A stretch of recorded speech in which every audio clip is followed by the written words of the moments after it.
نماز پڑھنے کے بعد 33 بار سبحان اللہ، 33 بار الحمدللہ، 34 بار اللہ اکبر پڑھ لیا کرنا، یہ تسبیح پڑھ لیا کرنا۔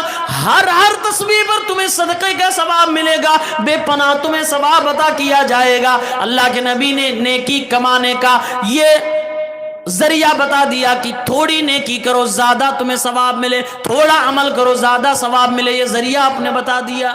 اب یہ صحابہ خوشی خوشی چلے گئے۔ کس لیے آئے تھے؟ کہ کوئی ایسا اسپیشل بتا دیں، کچھ حل ہو جائے کہ امیر جیسے نیکیاں کما رہے ہم بھی کمائیں۔ کچھ دن گزرے، نیکیاں تو چھپائی جاتی نہیں، اور نیک عمل صحابہ کرام تو چھپا نہیں سکتے تھے، علم چھپا نہیں سکتے تھے کہ ہاں نبی نے یہ وظیفہ بتایا ہے، اب ہم ہی عمل کریں گے، کسی کو نہیں بتائیں گے۔ ایسا صحابہ کرام نہیں کرتے تھے۔ کچھ دنوں کے بعد پورے مدینے میں یہ بات پھیل گئی کہ نبی کریم نے یہ وظیفہ بتایا ہے، آپ نے یہ تسبیح بتائی ہے۔ اب مالدار لوگ بھی یہی تسبیح پڑھنے لگے۔ پھر یہ غریب صحابہ اللہ کے نبی کے پاس آئے، اے اللہ کے نبی صلی اللہ علیہ وسلم، وہ مالدار حضرات بھی وہی کام کرنے لگے جو آپ نے ہمیں بتایا تھا۔ اے اللہ کے نبی، اب وہ نمازیں بھی پڑھ رہے ہیں، روزے بھی رکھ رہے ہیں، زکوٰۃ بھی نکال رہے ہیں، صدقات بھی عطا کر رہے ہیں، وہ گردنیں بھی آزاد کروا رہے ہیں۔ اے اللہ کے نبی، سبحان اللہ، الحمدللہ، لا الہ الا اللہ، واللہ اکبر، جو بھی آپ نے تسبیح کے کلمات بتائے وہ سارے کے سارے وہ لوگ بھی پڑھنے لگے۔ اب تو نیکیوں میں ہم سے زیادہ وہ آگے بڑھ گئے۔ میرے نبی کیا فرماتے ہیں؟ ذالک فضل اللہ یؤتیہ من یشاء، اے میرے صحابہ، یہ اللہ کا فضل ہے، اللہ جسے چاہے مال و دولت عطا فرمائے اور اسے توفیق عطا فرما دے کہ اللہ کے راستے میں خرچ کرے، زیادہ سے زیادہ نیکیاں کمائے، نماز بھی پڑھے، روزے بھی رکھے، زکوٰۃ بھی دے، گردنیں بھی آزاد کرمائے، تسبیحات کا بھی اہتمام کرے۔ اللہ کے نبی نے فرمایا یہ اللہ کا خاص فضل ہے، جسے چاہے دے دے۔ اب صحابہ کرام واپس چلے گئے۔ کیا سمجھ میں آیا؟ آخر یہ سوالات صحابہ کرتے کیوں تھے؟ عبادت کا شوق تھا۔ مسلمانوں، سوال ہے فَأَيْنَ تَذْهَبُونَ، کہاں جا رہے ہیں؟ کہاں جا رہے ہیں ہم؟ اللہ کی طرف آئیں، اللہ رب العالمین سے لو لگائیں، عبادت میں شوق پیدا کریں، عبادت سے لذت محسوس کریں، عبادتوں سے محبت کریں۔ والذین آمنوا اشد حبا للہ، جو ایمان والے ہوتے ہیں اللہ سے بے پناہ محبت کیا کرتے ہیں۔ اللہ رب العالمین سے دعا ہے رب العالمین ہم سب کو عبادت گزار بنائے اور عبادتوں سے ہمیں محبت کرنے کی توفیق عنایت فرمائے۔ سب سے زیادہ ہمیں اللہ رب العالمین کی ذات اقدس سے محبت کرنے کی توفیق عنایت فرمائے۔ اللہ رب العالمین ہمیں عبادتوں کی لذت سے سرفراز فرما دے، آمین یا رب العالمین۔ وآخر دعوانا ان الحمد للہ رب العالمین، والسلام علیکم ورحمۃ اللہ وبرکاتہ۔